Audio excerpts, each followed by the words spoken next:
नमस्कार. आज दिनांक 16 एप्रिल.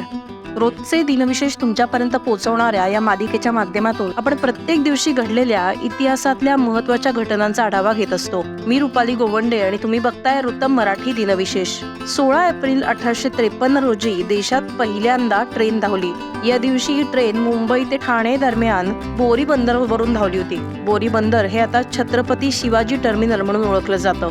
21 तोफांच्या सलामीनं या रेल्वेच्या मिरवणुकीला सुरुवात झाली. या ट्रेनने 35 किलोमीटरचा टप्पा कोणत्याही अडचणीशिवाय पूर्ण केला. भारतीय रेल्वेच्या इतिहासातली ही एक महत्त्वाची घटना मानली जाते. प्रथमच धावलेल्या या ट्रेनमध्ये 20 डबे होते, ज्यात सुमारे 400 प्रवासी होते. विशेष म्हणजे ही ट्रेन चालवण्यासाठी ब्रिटनमधून 3 इंजिन मागवण्यात आले होते.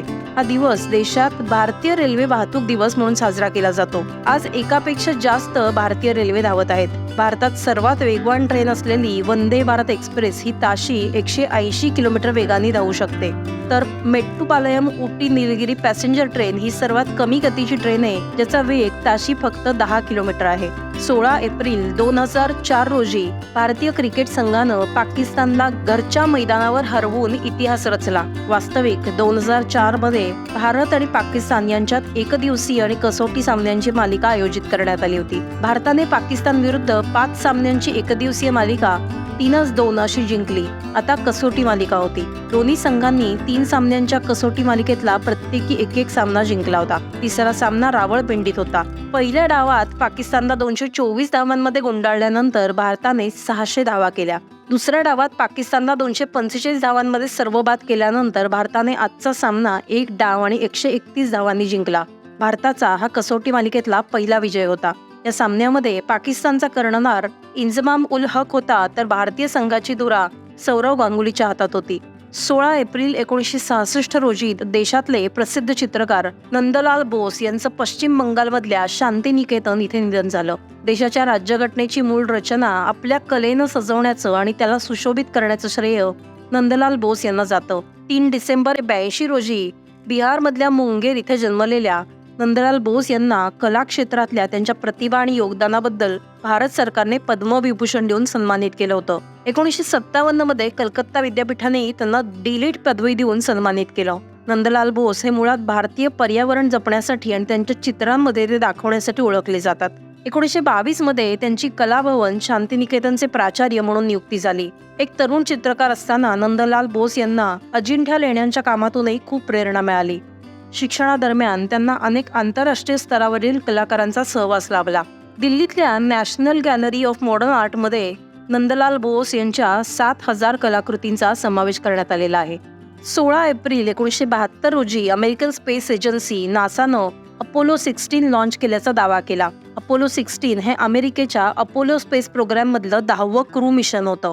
चंद्रावर उतरण्याची ही 5वी आणि अंतिम मोहीम होती असं सांगितलं गेलं. मिशनमध्ये commander John Young lunar module, pilot Charles Duke, pilot Ken Mattingly यांचा समावेश होता. 16 एप्रिल 1972 रोजी फ्लोरिडा इथल्या केनेडी स्पेस सेंटरमधून प्रक्षेपित केलेल्या अपोलो 16ला चंद्रावर जाताना अनेक किरकोळ अडचणी आल्या आणि ते 27 एप्रिल 1972 रोजी सुरक्षित पृथ्वीवर परतले असा दावा नासाने त्यावेळेस केला. मात्र त्यानंतर या संपूर्ण मोहिमेवर अनेक शंका उपस्थित केल्या गेल्या आणि अमेरिकेच्या या दाव्याच्या सत्यतेवर प्रश्नचिन्ह उपस्थित करण्यात आलं.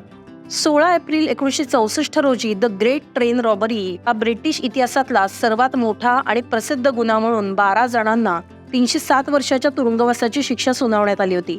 8 ऑगस्ट 1963 रोजी या लोकांनी ग्लासगो ते लंडनला जाणारी ट्रेन ओडीस घेतली.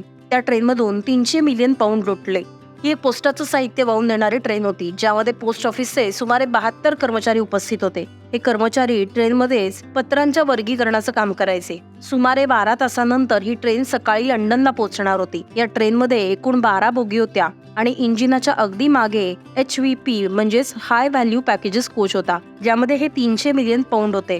या 16 दरोडेखोरांकडे ही सर्व माहिती आधीच होती. हा दरोडा अत्यंत चालाखीने आखण्यात आला होता. आश्चर्याची बाब म्हणजे या दरोडेखोरांनी कोणत्याही शस्त्राचा वापर केला नाही. केवळ एका लोखंडी रॉडच्या मदतीने त्यांनी चालत्या ट्रेनमधून चलनी नोटांनी भरलेले 128 बॉक्स चोरले. पोलिसांनी यानंतर दरोडेखोरांना पकडलं, मात्र चोरीचे सर्व पैसे परत मिळू शकले नाहीत.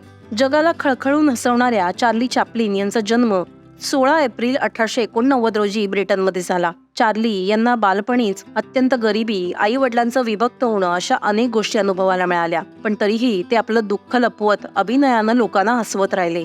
Sir Charles Spencer Chaplin junior अर्थात चार्ली चॅप्लिन हे मूकपटांमध्ये अभिनय करणारे इंग्लिश अभिनेते होते. त्याचबरोबर ते दिग्दर्शक आणि संगीतकारही होते. विनोदी रंगाच्या मूकाभिनयासाठी त्यांची विशेष ख्याती होती. अभिनयाबरोबर ते मूकपटांचं लेखन आणि दिग्दर्शन सांभाळत असत. वयाच्या 26व्या वर्षी चार्ली चॅप्लिन हे सुपरस्टार झाले होते. त्यांनी अनेक सिनेमांमध्ये वेगवेगळ्या भूमिका साकारल्या. अविस्मरणीय सिनेमांची निर्मिती केली. यामध्ये the kid, the Pilgrim, woman in Paris, gold rush अशा सिनेमांचा समावेश आहे. दरवर्षी 16 एप्रिल या दिवशी जागतिक आवाज दिन साजरा केला जातो. लोकांच्या दैनंदिन जीवनात आवाजाचं महत्त्व दर्शवण्यासाठी हा दिवस साजरा करतात. या व्यतिरिक्त हा दिवस लोकांना त्यांच्या आवाजाचं आरोग्य तपासण्यासाठी प्रोत्साहित करतो. या दिवसाच्या मुख्य उद्दिष्टांपैकी एक म्हणजे सर्वांना त्यांच्या आवाजाची काळजी घेण्यासाठी प्रेरित करणं. राष्ट्रीय छात्र सेना अर्थात NCCची स्थापना 16 एप्रिल 1948 रोजी झाली. देशातल्या सगळ्या बहुतेक शाळा आणि महाविद्यालयांमधून ही योजना राबवली जाते. या अंतर्गत सैन्याविषयी आवड निर्माण करणारे विविध कार्यक्रम घेतले जातात. त्यातून देशाप्रती आदर, निष्ठा, प्रेम असलेले साहसी युवक तयार करणं हाच या संघटनेचा उद्देश आहे. NCC दिनाचा भाग म्हणून शाळांमध्ये या दिवशी परेडचं आयोजन करण्यात येतं. तर हे होते आजचे अर्थात 16 एप्रिलचे दिनविशेष. तुम्हाला आमची दिनविशेष मालिका कशी वाटते हे या व्हिडिओ खाली तुमची प्रतिक्रिया नोंदवून नक्की सांगा. आणि आमच्या उत्तम मराठी YouTube चॅनलच्या व्हिडिओजना लाईक करा आणि सबस्क्राईब करा.